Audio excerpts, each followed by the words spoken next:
శ్రీకృష్ణుడి బాల్యలీలలో ఒక అద్భుత సన్నివేశాన్ని వర్ణిస్తున్నారు శంకరాచార్య గోవిందాష్టకంలో 2వ శ్లోకంలో. మృత్స్నామత్సీహేతి యశోదా తాడన శైశవ సంభ్రాంతం. మృత్స్నామత్సీహేతి యశోదా మృత్స్నామత్సీహేతి యశోదా శైశవతాడన సంత్రాసం. వ్యాధితవక్త్రాలోకితలోకా చతుర్దశలోకాళం. వ్యాధితవక్త్రాలోకితలోకాలోక చతుర్దశలోకాళిం. లోకత్రయపుర మూలస్తంభం. లోకత్రయపుర మూలస్తంభం. లోకాలోకమనాలోకం. లోకేశం పరమేశం ప్రణమత గోవిందం పరమానందం. ప్రణమత గోవిందం పరమానందం. బాల్యం నుండే ఒక లీల. మృత్స్నాం అత్సి ఇక ఇతి యశోదా తాడన శైశవ సంత్రాసం. స్వామికి 2-3 ఏళ్ళు వయస్సు కూడా లేని స్థితిలో మట్టి తిన్నాడని బలరాముడు వచ్చి చెప్పాడు. మృత్స్నాం అస్సి అంటే మట్టి తిన్నాం. మృత్స్న అంటే సంస్కృతంలో మృత్తు, మట్టి. ఏం కృష్ణ మట్టి తింటున్నాడు శుభ్రంగా, నేను పాలు పెరుగు వెన్న అన్నీ నీ కోసం దాచి పెడుతుంటే మట్టి తింటావు. మరి మట్టి తింటే పిల్లలు తల్లి కోప్పడాలి కదా. కోప్పడింది ఆవిడ అని కొట్టింది కూడా. కొట్టడమే కాదు, ఇలా ఊరికి బయటికి వెళ్ళి అల్లరి చేస్తున్నాడని రోటికి కట్టేసింది కూడా అని. తాడన శైశవ సంత్రాసం అంత శిక్ష అనుభవించాడు ఆయన. కానీ ఆయన స్థాయి ఏమిటో యశోద సహా ఎవరికైనా అర్థమైందా? మట్టి తిన్నావు అంటే, అమ్మ అనవసరంగా అన్నయ్య నా మీద నేరాలు చెబుతున్నాడమ్మా, గోపకులందరూ నేరాలు చెబుతున్నారమ్మా, నన్ను నీ చేత కొట్టించాలని వాళ్ళ ఉద్దేశం. ఎందుకంటే నువ్వు నన్ను ఎక్కువ ప్రేమిస్తున్నావు కదా. ఏ తల్లి వాళ్ళ పిల్లల్ని నువ్వు ప్రేమించినట్టుగా ప్రేమించట్లేదేమో కానీ ఈవిడకో బిస్కట్ వేసాడు. ఆయనకి తెలుసు ఎవరికే బిస్కట్ వేయాలి. నువ్వు నన్ను ప్రేమించినట్టుగా ఈ గోకులంలో ఏ తల్లి ఏ పిల్లాన్ని ప్రేమించట్లేదమ్మా. అందుకని తల్లులకి పిల్లలకి కూడా నిన్ను చూస్తూ అసూయగా, అవునా అన్న నువ్వు బంగారు కొండ, వాళ్ళందరూ అంతే తల్లి మాయలు పడి కొండ మారేసి అని చెప్పి, కావాలంటే నా నోరు చూడమ్మా అన్నాడు. వ్యాధితవక్త్రాలోకాలోకితలోకాలోకమనాలోకం. వ్యాధితవక్త్రం, ఆ నోరు తెరిచాడు. కావాలంటే నా నోరు వాసన చూడమ్మా, తెలుస్తుంది కదా, మట్టి తింటే మట్టి వాసన రాదా, కాసేపటి వరకు నోరు ఆ వాసన ఇస్తుంది అని చూపిస్తే, లోక ఆలోకిత లోకాలోకం. అందులో కనపడిన విశేషాలు ఏమిటో తెలుసా? కలయో వైష్ణవమాయయో. పోతన గారు భాగవతంలో చెబుతాడు. ఆ నోట్లో కనిపించినటువంటి 14 భవనాలు చూసి యశోద మూర్ఛపోయింది. లేక ఏమిటిది, నేను ఇక్కడే ఉన్నానా, ఈ అబ్బాయి ఎవరు, నేనెవరు, ఏం జరుగుతోంది ఇక్కడ? కలయో వైష్ణవమాయయో ఇతర సంకల్పార్థమో స్వప్నమో తలపన్నేరకయున్నదాననో యశోదాదేవిగానో పరస్థలమో బాలకుడెంత ఈతని ముఖస్థంబై అజాండంబు ప్రజ్వలమయ్యుండుటకేమి హేతువో మహాశ్చర్యంబు చింతింపగన్. ఇది ఏమన్నా కళ, విష్ణుమూర్తి చేసిన మాయ, స్వప్నమా? అసలు ఇది మా ఇల్లేనా, నేను ఎక్కడైనా ఉన్నానా? తలపన్నేరకయున్నదాననో నాకేమైనా మతిపోయిందా, లేకపోతే ఈ చిన్నపిల్లాడి కడుపులో ఇవన్నీ కనపడటం ఏంటండి? యశోదాదేవిగానో నేను యశోదన కాదా అని ఆశ్చర్యపడి, లేకపోతే ఈతని ముఖస్థంబై అజాండంబు ప్రజ్వలమయ్యుండుటకేమి హేతువు. ఇతని నోట్లో మొత్తం 14 లోకాలు కనపడటం ఏమిటి? అతల వితల సుతల తలాతల రసాతల మహాతల పాతాళాది అధోలోకాలు, భూలోక భువర్లోక సువర్లోక మహాలోక జనలోక తపోలోక సత్యలోకాది ఊర్ధ్వలోకాలు 14 లోకాలు కనపడ్డాయి. చిన్న నోట్లో కనపడ్డాయి, ఏదో సినిమా చూపించినట్టుగా. ఇదేమిటిది అని మహాశ్చర్యంబు చింతింపగన్. అక్కడ వ్యాసుడు ఇంకా బాగా రాస్తాడు దీన్ని. అహం మమేతి అని రాస్తాడు. అహం మమ, నేను ఇక్కడ ఉన్నాను, నా భర్త ఈ నందుడు. గోప్యశ్చ గోపాః సహ గోధనం చ, గోప్యశ్చ గోపాః సహ గోధనం చ ఈ గోపికలు గోపకులు ఈ గోధనం అంతా కనపడుతోంది. ఇదేమిటిది? నేను కనపడుతున్నాను ఆయన నోట్లో, మా ఆయన నందుడు కనపడుతున్నాడు, గోపకులు గోపికలు అందులో కనపడుతున్నారు. ఇదంతా ఎక్కడ కనపడుతుంది? ఎందుకంటే వీళ్ళు బయట కూడా ఉన్నారు కదా, కానీ లోపల కూడా కనపడుతున్నారు. అంటే బయట కనపడుతున్న ఈ ప్రపంచం అంతా భగవద్గర్భంలోనే మిళితమై ఉంది. మనం అర్థం చేసుకోవాలి. మనం నిరంతరం భగవద్గర్భంలో ఉన్నాం అంటే ఎప్పుడూ భయం ఉండదు. మనకి భయం ఎందుకుంది అంటే ఆ ఊళ్ళో ఉన్నాం, ఈ ఊళ్ళో ఉన్నాం, చీకట్లో ఉన్నాం, వెలుగులో ఉన్నాం, బయట ఉన్నాం, లోపల ఉన్నాం, బంధువులకి దూరంగా ఉన్నాం, బంధువులకు దగ్గరగా ఉన్నాం, ఇలా ఆలోచించడం వల్ల భయం కలుగుతోంది. ఆ ఆలోచన మార్చుకుని బంధువులు బయట లోపల అంతా ఒకే స్వరూపం కదా, మనం శ్రీకృష్ణుని యొక్క గర్భంలో ఉన్నాం కదా, మనకే భయం ఏమిటంటే ఎక్కడున్నా ఎవరైనా భయపడాల్సిన అవసరం లేదు. అందుకే విష్ణు సహస్రంలో భయకృత్ భజనాశనగా ఈ 2 నామాలు పక్క పక్కనే చెబుతారు. మనకి ఎందుకు భయపడుతున్నామంటే అక్కడున్నాం, ఇక్కడున్నాం, ఏదో వేరే చోట ఉన్నాం అనుకుంటున్నాము. ఆ వేరే చోట కూడా ఆయనే ఉన్నాడు కదా. నువ్వు సముద్రం అన్న చోట ఆయన ఉన్నాడు. కలడంభోధి కలండుగా ఆలి కలడ ఆకాశస్థలిన్ కుంభినిన్ కలడగ్నిన్ దిశలన్ పగళ్ళ నిశలన్ కద్యోత చంద్రాత్మలన్ కలడోంకారమునం త్రిమూర్తుల త్రిలింగ వ్యక్తులన్ గలడు ఈశుండు గలండు తండ్రి వెదుకంగానే అలయియాయడన్.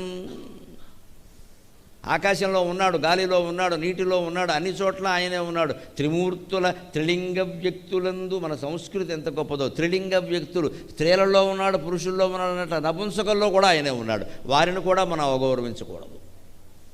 నపుంసకులను చేతకానివాడు ఏం చేత కాదండి? పిల్లల్ని కంటే చేత కాదు. మనకు అది ఒక్కటే చేతనం, ఇంకేం చేత కాదు.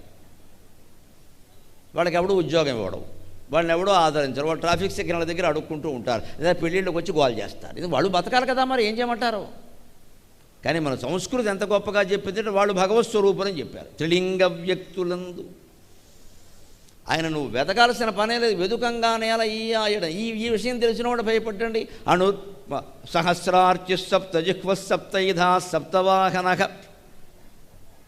భయకృత్ భయనాశనక అంటారు. అందులోనే ఆయన భయాన్ని కలిగించేవాడైనా, భయాన్ని నశింపజేసేవాడైనా. ఎందుకని? లోకాన్ని వేరువేరుగా అది వేరు, ఇది వేరు, చీకటి వేరు, వెలుగు వేరు, మా ఊరు వేరు, పరాయి ఊరు వేరు, మా కులం వాళ్ళు వేరు, వేరే కులం వాళ్ళు వేరు, నా దేశం వేరు, పరదేశం వేరు. ఈ వేరు వేరు వేరు అనే ద్వైత భావన ఉన్నంతకాలం భయం కలుగుతూనే ఉంటుంది. అంతా ఒక్కటే అనే అద్వైత భావం ప్రవేశించిందంటే భయం పోయినట్టే ఖచ్చితంగా. ఆ భయం పోగొట్టుకోవాలి. అందుకని ఆవిడకి ముందు ఇదేమిటిది? అహం మమాసౌపతిరేషమే సుతక గోప్యశ్చ గోపా సహ గోధనం చ. నేను కనపడుతున్నాను, నా భర్త కనపడుతున్నాడు, వీరంతా వేరుగా ఎలా ఉన్నాం? ఇవన్నీ ఎవరి మాయ వల్ల జరుగుతున్నాయో అతనే నాకు ఆధారం అని ఒక నమస్కారం చేయగానే అమ్మా ఆకలిస్తోందమ్మా అన్నాడు. నోరు మూసేశాడు. ఆవిడ కూడా ఆ మాయ నుంచి బయటపడింది. ఏం లేదు, అది ఏదో కళ అనుకుంది. మళ్ళీ మాయలో పడేశాడు. ఎందుకంటే ఈయనకు ఫుడ్ కావాలిగా. అందుకని ఈయన దేవుడు అన్నాడు అనుకోండి. మనం దేవుడు అంటే అన్నం పెట్టంగా నెత్తి మీద కొబ్బరికాయ కొడతాం. దేవుడికి అన్నం పెట్టడం ఏమిటి తప్పు? నెత్తి మీద కొబ్బరికాయ కొడతాం. కానీ దేవుడైనా సరే మనిషి పుట్టిన తర్వాత మనిషికి ఉండేటువంటి అవసరాలే ఉంటాయండి. మనం అందుకే దేవాలయాల్లో విగ్రహాలకి మామూలుగా మనుషులకు చేసే అర్చనలు అవసరాలన్నీ తీరుతూ ఉంటాయి. షోడశోపచారాలు అంటే ఏమిటండి? అర్ఘ్యం హస్తయో అర్ఘ్యం సమర్పయామి, పాదయో పాద్యం సమర్పయామి, నైవేద్యం సమర్పయామి, మంత్రపుష్పం సమర్పయామి, ప్రదక్షిణ నమస్కారాన్ని ఇవన్నీ ఇంటికి వచ్చిన అతిథికి చేసే పనులు చూసుకోండి మీరు. కాళ్ళు కొడుకుందుకు నీళ్ళు ఇవ్వరా? చేతులు కొడుకుందుకు నీళ్ళు ఇవ్వరా? తాగడానికి మంచినీళ్ళు ఇవ్వరా? అన్నం పెట్టరా? ఇంకా ఓపుకుంటే వెళ్ళేటప్పుడు బట్టలు పెట్టరా? చేస్తూనే ఉన్నాం కదండి. వస్త్ర యుగ్మో సమర్పయామి. ఎందుకంటే 2 బట్టలు పెట్టాలి, పైన కింద, ఆడైనా మొగైనా. అందుకని పెడతాం. ఇవన్నీ ఏమిటి? ఈ ఆచారాలన్నీ ఎక్కడి నుంచి వచ్చి? అతిథికి చేసే ఆచారమే అచ్యుతుడికి చేసే ఆచారం.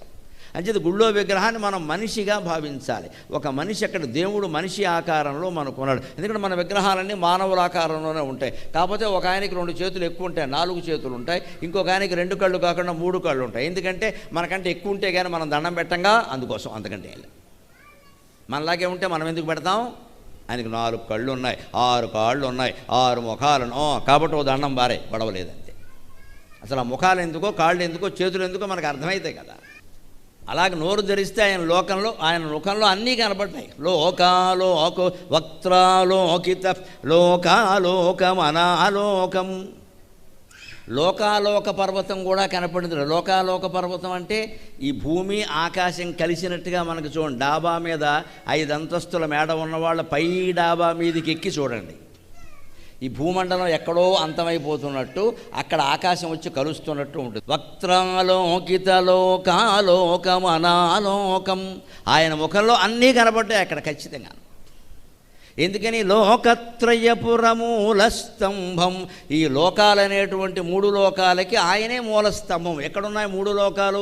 స్వర్గ మర్త్య పాతాళ అంటాం మనం. 3 లోకాలంటే ఏమంటామంటే, మనం ఉండేది మర్త్యలోకం, స్వర్గలోకం, పాతాళలోకం. స్వర్గలోకంలో దేవతలు ఉంటారు, మర్త్యలోకంలో మానవులు ఉంటారు, పాతాళలోకంలో రాక్షసులు ఉంటారు అంటారు. సరిగ్గా సంస్కృత భాష గొప్పతనం. ఆ శబ్దాలు పరిశీలిస్తే ఈ లోకాలు ఎక్కడున్నాయో అర్థమవుతుంది. ఈ 3 మన శరీరంలోనే ఉన్నాయి. స్వర్గము మన మనస్సులోనే, మనుష్యలోకము మన మనస్సులోనే, పాతాళలోకం మన మనస్సులోనే ఉన్నాయి. అంటే అవే సత్వగుణం, రజోగుణం, తమోగుణం. ఈ 3 గుణాలు ఉన్న చోటే 3 లోకాలు ఉంటాయి. సత్వగుణ ప్రాధాన్యం కలిగిన లోకం స్వర్గలోకం, రజోగుణ ప్రాధాన్యం కలిగిన లోకం మానవలోకం, తమోగుణ ప్రాధాన్యం కలిగిన లోకం రాక్షసలోకం. మన మనస్సులో ఒక్కోసారి సత్వగుణం ప్రధానం అవుతుంది. కాబట్టి ఇక్కడ మీరు హారు పట్టనంతగా కిక్కిరిసిపోయి కూర్చున్నారు. దీన్నే సత్వగుణం అంటారు. ఏదో చెప్తారు వినాలి, ఏదో చెప్తారు వినాలి అంటారు. ఇది సత్వగుణం, ఇది సత్వగుణ ప్రధానం. అంటే ఇప్పుడు మనం మానవ స్థాయి నుంచి దేవతల స్థాయికి ఎదిగా మీరు నేను కూడా అనుమానం వేయాలి. లేకపోతే ఇక్కడ కూర్చోం మనం. ఎక్కడ బయట బోర్డు గొడవలు అవుతున్నాయి, సినిమాలు ఇవి ఉన్నాయి, సుఖంగా పోకుండా ఏంటిది అని వెళ్ళిపోతాం. ఇక్కడ ఇవి ఎప్పుడు చెప్తూనే ఉంటారో అంటారు ఇక్కడ. అది రజోగుణం. అది లేక ఇది లేక కొంతమంది ఉంటారు మహానుభావులు, వస్తారు ఇక్కడికి వస్తారు, ఏసీ బాగా తగిలే చోట, కిటికీ ఉన్న చోట, స్తంభం ఉన్న చోట కూర్చుంటారు. కాస్త ఇలా వెనక్కి వారుతారు, నెమ్మదిగా గుర్రు పెడతారు. అదే తమోగుణం అంటే అర్థం. ఇక్కడికి ఎందుకు వచ్చారంటే నిద్రపోవడానికి. దేవాలయాలకు వస్తారు, కూర్చుంటారు, హరికథలు బుర్రకథలు అన్నీ వింటారు. ఓ స్తంభానికి నెమ్మదిగా ఆనుకుంటారు, కాలు జాపేస్తారు.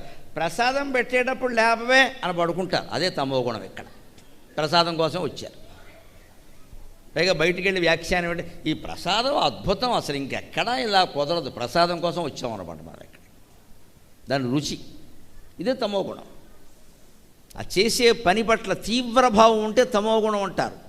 కావాలి అక్కర్లేదు, కావాలి అక్కర్లేదు, చెయ్యాలి చెయ్యక్కర్లేదు, ఈ చర్చలో ఉంటే రజోగుణం అంటారు. అక్కర్లేదని తెలియచేసుకుంటే తమోగుణం అంటారు, సత్వగుణం అంటారు. అందుకే స్వర్గం అన్న మాట మీరు గమనించండి. సకారం ముందుంది, తర్వాత రకారం తర్వాత ఉంది. అంటే దేవతల గుళ్ళో సత్వగుణం ప్రధానంగా, రజోగుణం సెకండరీ, రెండోది. అదే మన మర్త్యలోకంలో గమనించండి. మర్త్య ముందు మా తర్వాత రకారం రజోగుణం ఉంది, రా కింద తావొత్తుంది. ముందు రజోగుణం, తర్వాత తమోగుణం, సత్వగుణం తక్కువ. పాతాళం అన్న శబ్దం గమనించండి. సకారం లేదు, రకారం కూడా లేదు. అంటే సత్వగుణం రజోగుణం లేవు. పాతాళం తా ఒకటే తా అని పైగా తాళం వేశారు. అక్కడ తమోగుణమే ఉంటుంది రాక్షసలోకం. ఆ శబ్దాలను పరిశీలిస్తే అర్థమైపోతుంది. మన మనస్సులో కూడా ఒక్కోసారి మంచి ఆలోచనలు ఉంటాయి. చక్కగా మంచి గ్రంథం చదువుదాం, బాగుందాం, మన కుటుంబ సంబంధాలన్నీ నిలబెట్టుకుందాం, పెద్దవాళ్ళకి సేవ చేద్దాం, ఈ ఆలోచనలో ఉన్నప్పుడు నువ్వు దేవలోకంలో ఉన్నట్టు లెక్క. ఎవడు చేస్తాడో, ఎంతకాలం ఇది చచ్చిపోతున్నాను చేయలేక, ఏదైనా ఆశ్రమం చూడండి, ఈ ఆలోచన వచ్చినప్పుడు నువ్వు మానవలోకంలో ఉన్నట్టు లెక్క. ఇంకా ఇంతకంటే కొంచెం భయంకరంగా దేంటోనో ఏదో కలిపేస్తే పోలా, ఎవడు చూసుకుంటాడు ఎక్కడ, అది రాక్షస లోకంలో ఉన్నట్టు లెక్క. ఎవడికి తెలిసిస్తుంది. ఇప్పుడు 90 ఏళ్ళు వచ్చే లేపేస్తే అయిపోయాయి. 90 ఏళ్ళ వాళ్ళని ఏమిటమ్మా, నిన్న పేపర్లో చూసుంటారు. ఒక భర్త శుభ్రంగా 25 ఏళ్ల భార్యను లేపేశాడు పిల్లలతో సహా. ఎక్కడో వంకర సంబంధం ఏర్పడింది ఎవరితో, అది చెప్పింది. వాళ్ళని చంపేస్తే మనం ప్రశాంతంగా ఉంటాం. నాకు ఆవిడ మాటకు నవ్వు వచ్చింది. ఎలా ఉంటారండి ప్రశాంతంగా? ఇతను భార్యని పిల్లల్ని చంపేస్తే మనం ప్రశాంతంగా ఉండొచ్చు అందింటే ఆవిడ ఉంటారా? సాధ్యమా? తెలీదా? రేపు పొద్దున ఈవిడిని చంపడావాడు. 25 ఏళ్ల భార్యని, 2 పిల్లల దాన్ని, పైగా ప్రేమించి పెళ్లి చేసుకున్న దాన్ని దీనికోసం చంపేసిన వాడు రేపు ఇంతకంటే అందమైందో ఇంతకంటే డబ్బున్నదో కనపడగానే దీన్ని చంపరా, దీనికి ఆ మాత్రం జ్ఞానం లేదు, వాడికి అంతకంటే లేదు. వాడు ఏం చేశాడంటే శుభ్రంగా వాడికి ఏదో పాపం కాల్షియం ఇంజెక్షన్ అలవాటుట, కారులో తీసుకెడుతూ కాల్షియం ఇంజెక్షన్ ఇస్తానని అందులో మత్తుమందు జోడించి ఇచ్చేసాడు. చచ్చిపోయి పడిపోయింది ఆవిడ.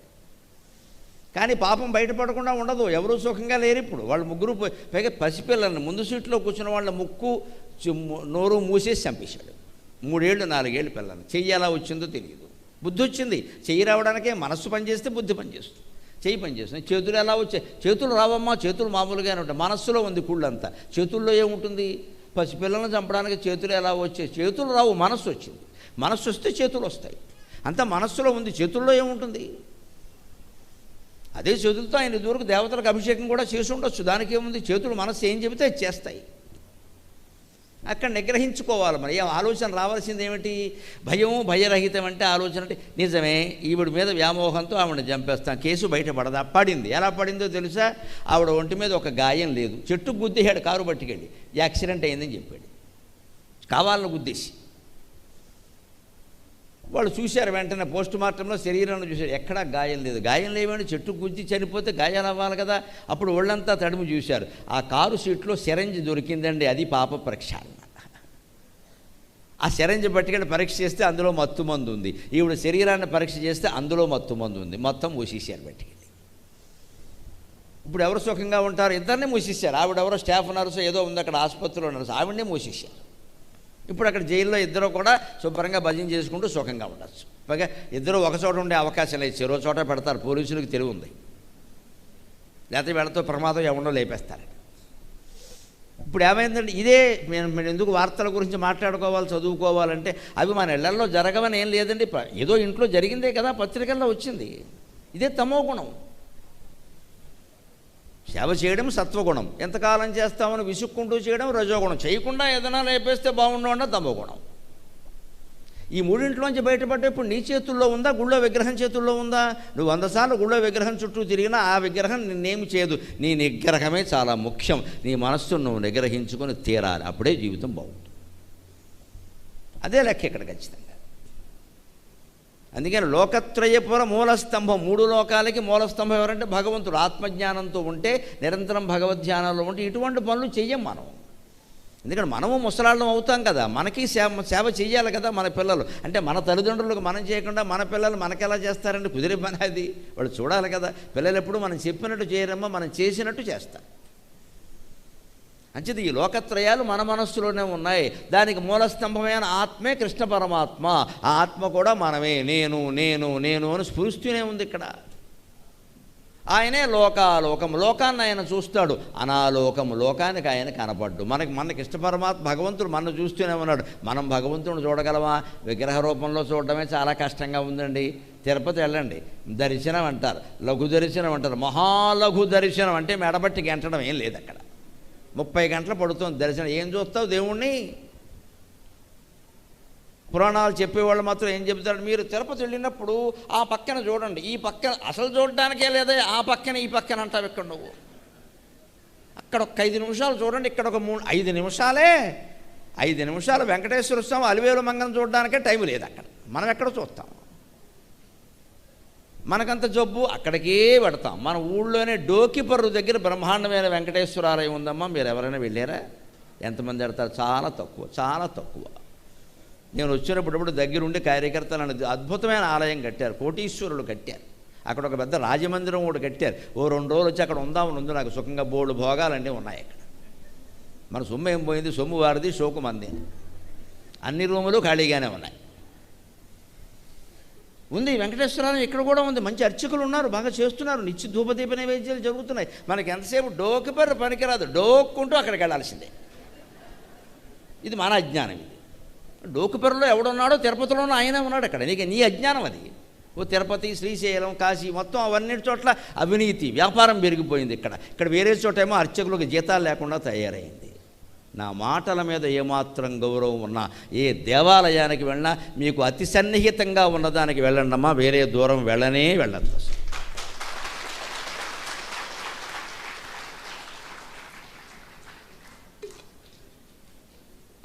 పైగా ఇందులో తత్వం ఉంది. మీకు అతి సన్నిహితంగా ఉన్న గుడికే మీరు వెళ్ళడం అలవాటు పడితే భగవంతుడు ఇంత సన్నిహితంగా ఉన్నాడా అని ఇంకా సన్నిహితంగా ఆలోచిస్తారు మీరు. ఇంకా సన్నిహితంగా అంటే అర్థమవుతుంది, మీ శరీరంలో కూడా ఉన్నాడు, మీ మనస్సులో కూడా ఉన్నాడు, మీరే అయి ఉన్నాడు. ఇంకెక్కడికి వెళతావు పని లేక? ఇంకెక్కడికి వెళతావు అసలు? అంత సన్నిహితంగా మన గుండెల్లో ఉన్న పరమేశ్వరుడు మనకు అర్థం కావాలంటే ముందు సన్నిహితంగా ఉండే గుడిలోకి వెళ్ళాలి. ముందు సన్నిహితంగా ఉండే గుడికి ఇంకెక్కడికి అక్కల. ఎప్పుడు వెళ్ళినా అక్కడికే. అందరం కలిసి పుణ్యక్షేత్రాలను బాగా పోషిస్తున్నాం, కోట్లు ఇస్తున్నాం, అక్కడ అవినీతి జరుగుతోంది. ఇక్కడేమో ఊళ్ళో దేవాలయాల ధూపదీప నైవేద్యాలకు కూడా డబ్బులు లేకుండా పోయి, ఇక్కడ దేవుడు లేడనే మన ఉద్దేశం ఇక్కడ. ఎందుకంటే గతానుగతికో లోక, అందరూ అక్కడికి వెళ్ళారు, మనం కూడా అక్కడికి వెళదాం అంతే. అందుకని మనకి జ్ఞానం ఎక్కడ? ఇందులో స్తోత్రంలో ఏం చెబుతున్నావు? నువ్వు ఉన్న చోటే ఉన్నాడయ్యా, ఎందుకు అలా తిరుగుతున్నావు అనవసరంగా? లోకాలోకం అనాలోకం, ఆయన లోకాన్ని చూస్తూనే ఉన్నాడు, మనకు ఆయన కనపట్లా. ఎందుకంటే మనం చూస్తే కదా ఎక్కడో ఉన్నాడు అనుకుంటున్నాం, మనం ఎక్కడో ఉండడం తెలుసుకోవట్లే.